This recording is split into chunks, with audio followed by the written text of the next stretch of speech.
It's easy to see why Zimbabwean entrepreneur James Sarachera wants to use cryptocurrency to circumnavigate inflation. As a university student in South Africa, Sarachera dropped classes and worked multiple jobs when inflation in his homeland made it impossible to remit school fees. His parents later lost their savings and pension investments after another bout of hyperinflation. Yet when Sarachera founded his payments startup in February 2017, after years of researching different blockchain networks, he made what many in the crypto community might consider a surprising choice. He picked Dash to be the backbone of the business. Founded in 2014 as Darkcoin before adopting a more regulator-friendly brand, Dash is best known for its optional privacy features and boasts a market capitalization in the lower half of the top 20 cryptos. It's drawn a fair bit of criticism for its cryptography practices and the way the core team has been run as a for-profit venture from day one. But Dash has at least one thing going for it: its team has figured out how to win over entrepreneurs in the developing world like Sarachera. His startup, Kuvacash, was seeded with a grant for roughly $550,000 worth of the cryptocurrency from the Dash Treasury DAO, a pool of mining rewards that allows Dash fans worldwide to submit proposals and vote on which ideas get funding. Sarachera said, "It's as close as you can get to a perfectly decentralized, democratic organization." Now, he's getting ready to pilot Kuvacash's mobile payments app with 100 users in October and negotiating with the government of Harare, Zimbabwe's capital, to build a Dash-powered transit app for an upcoming tramline. While cryptocurrency adherents have been evangelizing the technology in poorer countries since the early days of Bitcoin, few projects, if any, have done so as aggressively as Dash. The Dash Treasury DAO alone has granted over $33 million worth of Dash since 2015, $2.3 million of which went to projects in developing countries such as Zimbabwe, Ghana and Kenya. That number is clearly ramping up as the community shifts strategies. Out of 27 grants in the developing world, 20 of those proposals received funding over the past 12 months. The August 2018 payout alone is expected to give around $920,273 worth of Dash, including grants for programs in Venezuela and Brazil. In addition to providing this startup capital, the project has set itself apart in these markets by offering support for entrepreneurs, starting with their first transaction and wallet all the way to launching a Dash-oriented business. Protocol developers also improve the underlying software based on feedback from such diverse users. And despite the lingering controversies over Dash's technical infrastructure, these efforts to serve marginalized communities are starting to gain notice. "I have heard about and admire their outreach," said Ray Youssef, CEO of Paxful, a Bitcoin exchange that focuses on emerging markets.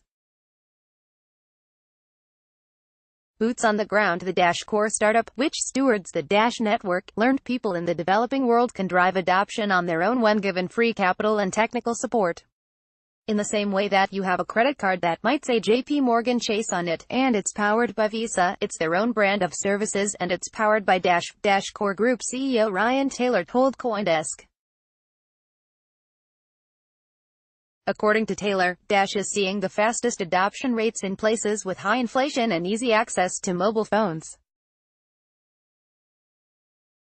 So, to maximize growth, the company will focus on hiring more local staff in emerging markets.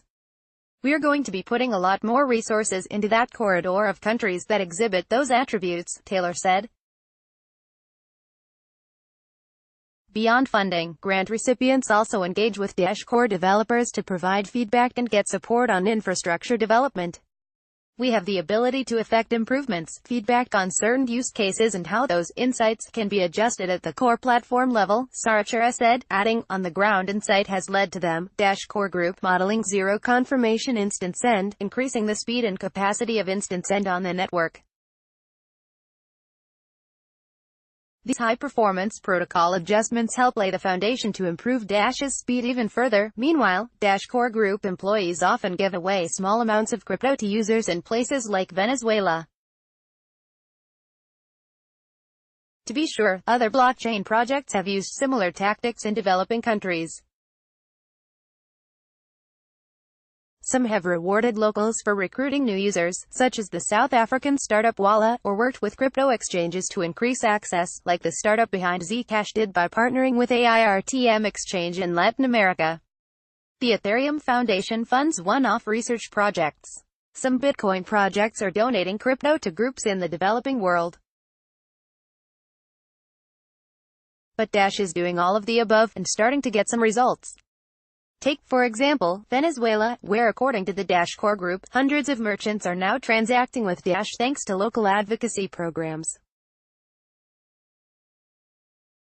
These ambassadors literally walk up to Venezuelan businessmen and convince them to start using Dash. "We're going to be rolling out a plan for Latin America more broadly," Taylor said.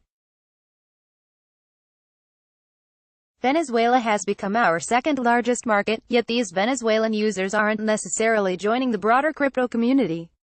One such merchant in Caracas, food truck entrepreneur Alejandro Valderrama, told CoinDesk he hasn't learned about any other blockchain technologies or engaged with the Dash community beyond his own customers and Dash ambassadors. To be fair, a Dash saleswoman introduced Valderrama to digital wallets this July, so he's quite new to the scene. Now 4 or 5 customers a day now buy Valderrama's food with Dash, worth up to $7 per transaction, adding around 3% to his overall revenue. He hodls without converting into fiat or seeking any significant funding from Dash organizations. Valderrama described Dash as a strong currency, the best way to hedge against the devalued bolivar. Critics and converts funding and infrastructure model aside, some still question Dash Core Group's tactics and sustainability.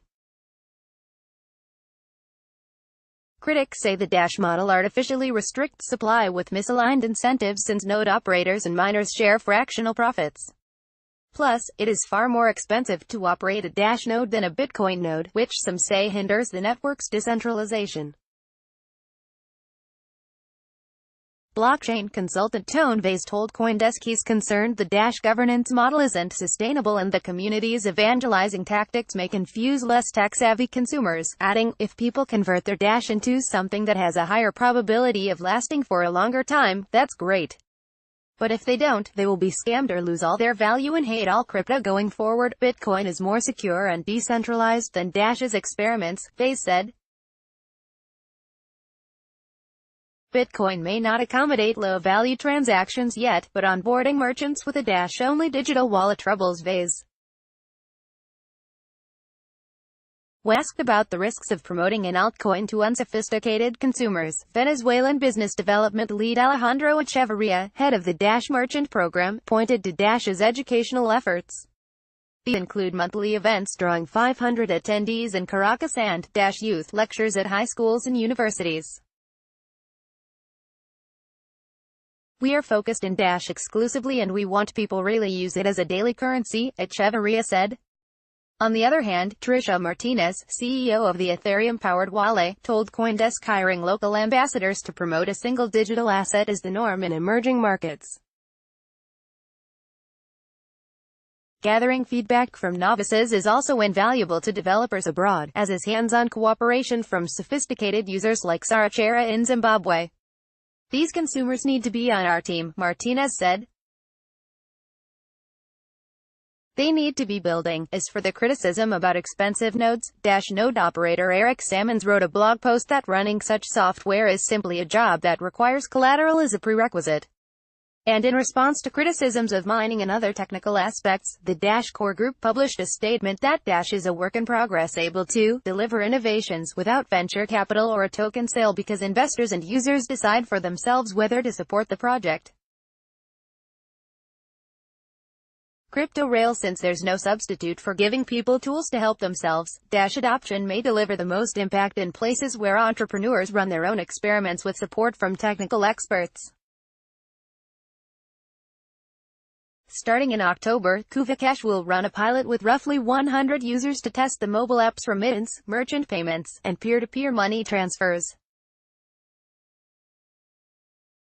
Not just in stores, but also in informal trading settings like a person selling tomatoes or bananas at a market, Sarachera said.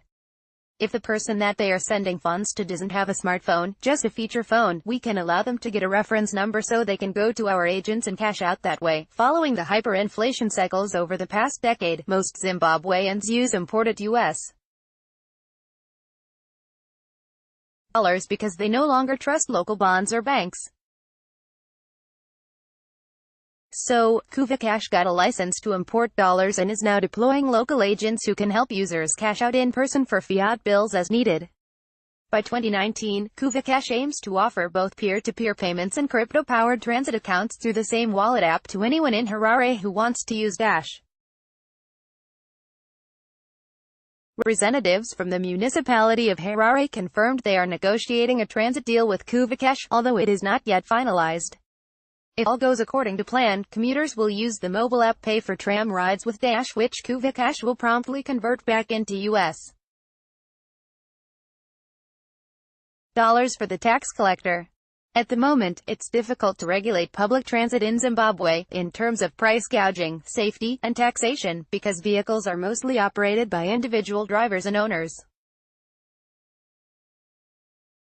Transparent blockchain records of tax revenue could be especially useful for establishing trust in a country fraught with accusations of bureaucratic corruption.